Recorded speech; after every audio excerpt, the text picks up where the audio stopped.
Burmese girl who had fled into exile after the crushing of the democracy movement, a Jewish girl whose twin guiding stars were Gandhi and the Zionist philosopher Martin Buber, and an African-American who hoped the course would allow him to finally choose between Malcolm X and Martin Luther King Jr.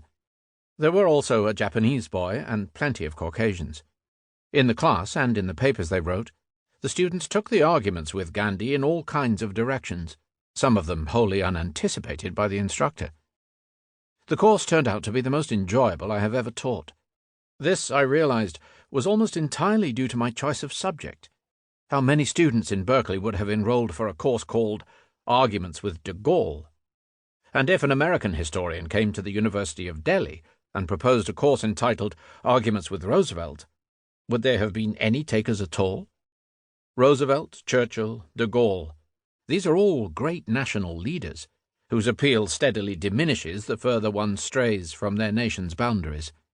Of all modern politicians and statesmen, only Gandhi is an authentically global figure.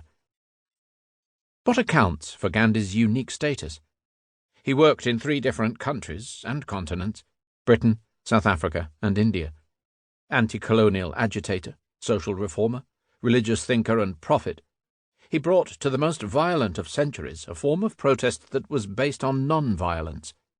In between political campaigns, he experimented with the abolition of untouchability and the revival of handicrafts. A devout Hindu himself, he had a strong interest in other religious traditions. His warnings about individual greed and the amorality of modern technology, seemingly reactionary at the time, have come back into fashion as a result of the environmental debate.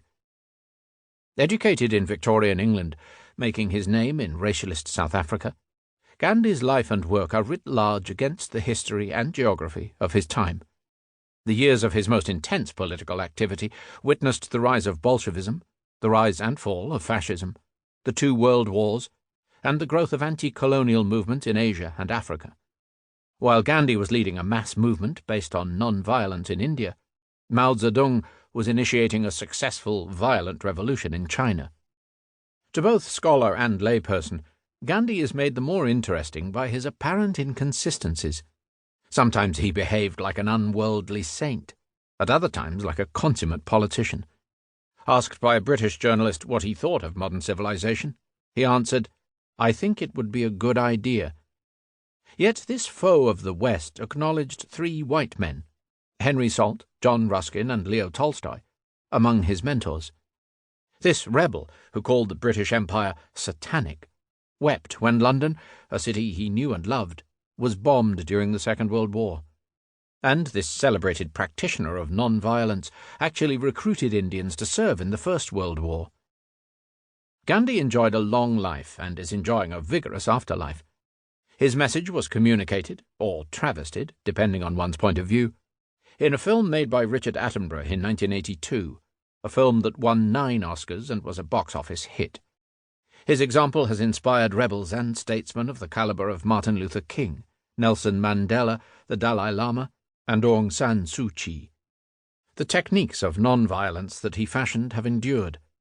A study conducted of some 5 dozen transitions to democratic rule concluded that in over 70% of cases, authoritarian regimes fell not because of armed resistance, but because of boycotts, strikes, fasts, and other methods of protest pioneered by this Indian thinker. Most recently, during the so-called Arab Spring, activists in Egypt, Yemen, and other countries displayed photographs of Gandhi and closely studied his methods of struggle and protest. More than 6 decades after his death, Gandhi's life and legacy are discussed and sometimes acted upon in countries he barely even knew of, and he continues to loom large in the life of his native land.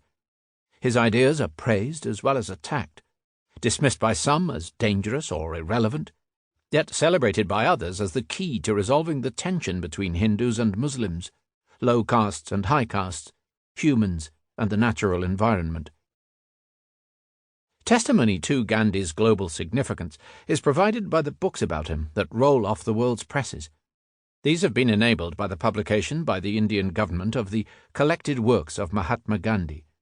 The series runs to 100 volumes, a colossal effort of editing and collation that includes tens of thousands of letters, speeches, essays.